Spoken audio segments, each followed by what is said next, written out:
cambio. Decíamos que hubo un acuerdo importante de gobierno con los sectores de la oposición y organizaciones sociales después de esta serie de amenazas, cortes y demás que vaticinaban un fin de año conflictivo. El gobierno decidió aceptar tratar en el Congreso el proyecto de emergencia social que había sido consensuado por los organismos sociales y algunos partidos de la oposición.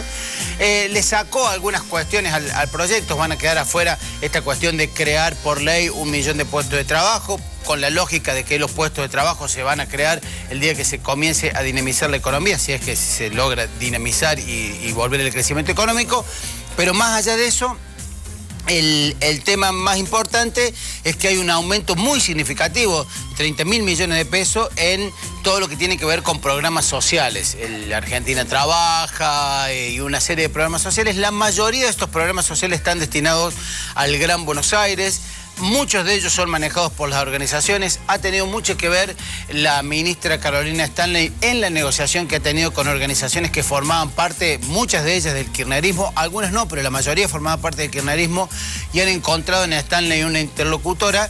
Y esto ha llevado a que el gobierno ha llegado a este acuerdo, que por un lado es celebrado desde algunos sectores porque puede llegar a generar una malla de contención social en una situación compleja en ese sentido, y por otro hay como una especie de queja de los sectores de la economía más ortodoxos, diciendo, bueno, están repitiendo lo mismo del kirchnerismo, no están generando puestos de trabajo genuinos, etcétera, etcétera, en esta permanente discusión en la que se halla, no solo el gobierno, la política argentina, de estar decidiendo entre tapar los huecos de la coyuntura y las necesidades de lo urgente y analizar lo que debería ser lo importante y los planes a largo plazo y demás.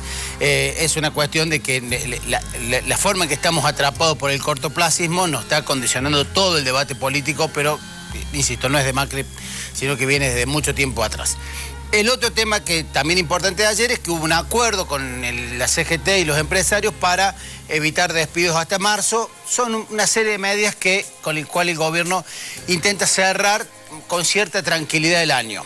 Y el otro punto es que va a tratar ahora en extraordinarias, antes que termine el año, el proyecto de ganancias, va a comenzar a regir a partir del 2017 y va a consensuar con la oposición de que aquel proyecto extremadamente moderado que mandó Pratgay, de que las modificaciones son muy leves a ganancias, seguramente alguna concesión va a haber para que el impacto de ganancias sea un poquito menor en el 2017. Tal como lo mandó el proyecto, va a ser muy poco menos lo que, digamos, van a dejar de pagar los trabajadores de ganancias. Más, se van a sumar trabajadores que paguen ganancias, con lo cual habrá que esperar qué grado de consenso se logra para cuando este proyecto se apruebe ahora en extraordinarias. Y hablando del tema del transfugismo con el que empezábamos, el dato político que se confirma ayer, ya se venía anticipando de que el bloque de la oposición de Juntos por Córdoba, Cambiemos, o como se le llama, iba a perder un integrante que iba a pasar a manos de Unión por Córdoba. Se dio así.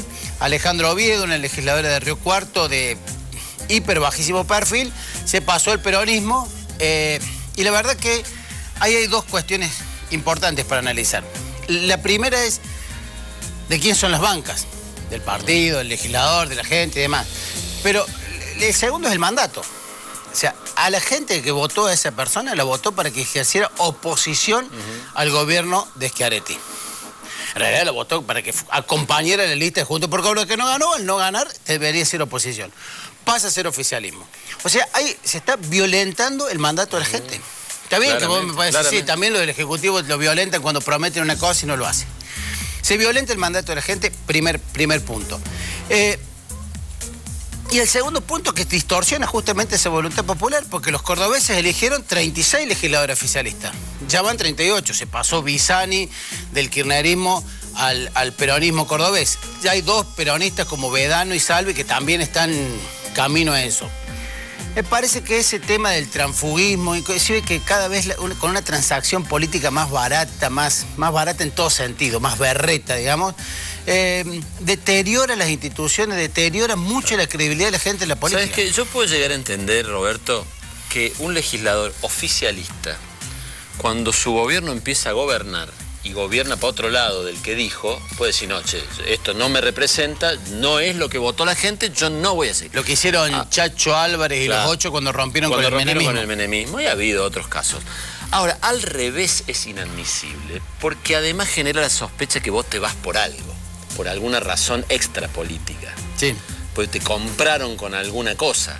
Porque si no, no se entiende, porque la elección fue el año pasado, no fue hace 5. Sí. Entonces dice, no, pero ahora mi partido con Macri. Mi partido no, ya lo representaba, ya estaba alineado con Macri antes de la elección. Macri vino a hacer campaña, Con lo cual, eran parte no es que cambió en el medio del río. Y segundo, aún fuera así, de última, te va del partido y forma un bloque unipersonal, pero seguís siendo opositor, porque como vos decís, la gente te votó para ser oposición. Sí. Porque para ser oficialismo votaba al oficialismo. Entonces hay un doble problema ahí. Sí, sí, esa estafa a la voluntad ciudadana me parece que es lo más grave. Y lo último, la pregunta que queda, siempre muchos de los que se van, no siempre, se van del juecismo al peronismo. ¿Qué le está pasando al juecismo que elige candidatos que terminan yéndose a la fuerza política supuestamente antagónica que es el peronismo de la sotista? Buena pregunta. Gracias, Roberto. Nos vemos mañana.